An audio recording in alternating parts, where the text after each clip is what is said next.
Kebutuhan masa nifas yang perlu ibu nifas dan keluarga ketahui.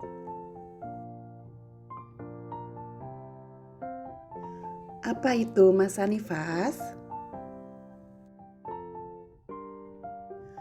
Masa nifas dimulai setelah plasenta lahir dan berakhir ketika alat-alat kandungan kembali seperti keadaan sebelum hamil. Masa nifas berlangsung selama kira-kira 6 minggu. Jadwal kontrol atau kunjungan masa nifas. Yang pertama, 6-8 jam setelah persalinan. Yang kedua, 6 hari setelah persalinan. Yang ketiga, 2 minggu setelah persalinan. Yang terakhir, 6 minggu setelah persalinan. Tanda bahaya masa nifas yang perlu diwaspadai. Yang pertama, perdarahan berlebihan. Yang kedua, cairan vagina berbau. Yang ketiga, demam, terutama bila suhu badan di atas 38 derajat Celcius. Yang keempat, nyeri perut berat. Yang kelima, kelelahan atau sesak nafas. Yang keenam, bengkak di tangan, wajah, tungkai, atau sakit kepala atau pandangan mata kabur. Yang ketujuh, nyeri payudara, pembengkakan payudara, luka atau peradangan pada puting. Apabila Anda mengalami salah satu dari tanda bahaya masa nifas tersebut, segera hubungi tenaga kesehatan terdekat.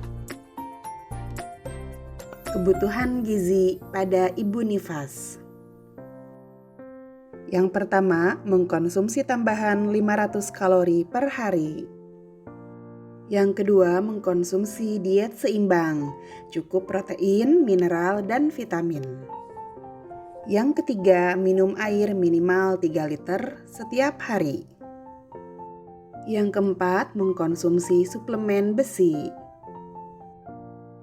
Yang terakhir, mengkonsumsi suplemen vitamin A yang bisa didapatkan dari tenaga kesehatan terdekat. Pemberian ASI eksklusif pada bayi,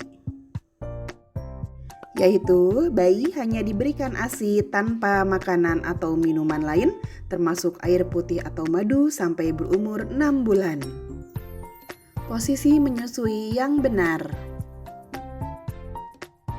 Yang pertama, ibu harus mengambil posisi yang dapat dipertahankan.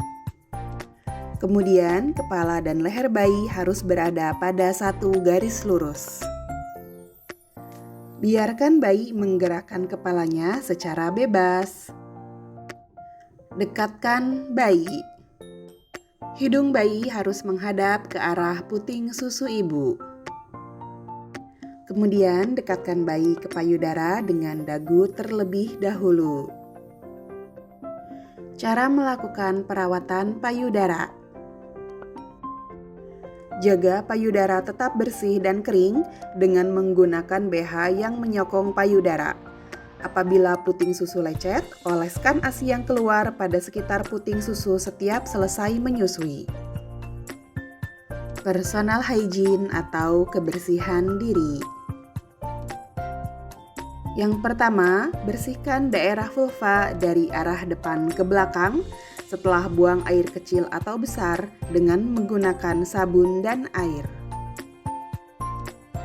Yang kedua, mengganti pembalut minimal 2 kali sehari atau sewaktu-waktu terasa basah atau kotor atau saat merasa tidak nyaman. Yang terakhir, cuci tangan dengan menggunakan sabun dan air sebelum dan sesudah membersihkan daerah kelamin. Pola istirahat pada ibu nifas. Pastikan ibu beristirahat yang cukup. Atur waktu istirahat pada saat bayi tidur, karena terdapat kemungkinan ibu harus sering terbangun pada malam hari karena menyusui. Penggunaan KB pasca persalinan. Jangan lupa gunakan KB karena idealnya pasangan suami istri harus menunggu sekurang-kurangnya 2 tahun sebelum ibu hamil kembali. Pola seksual pada ibu nifas. Senggama aman dilakukan setelah darah tidak keluar dan ibu tidak merasa nyeri ketika memasukkan jari ke dalam vagina. Sekian penjelasan mengenai kebutuhan masa nifas. Semoga bermanfaat dan terima kasih. Anda bisa mendapatkan electronic leaflet mengenai kebutuhan masa nifas dengan melakukan scan pada QR code yang terpampang di layar ini.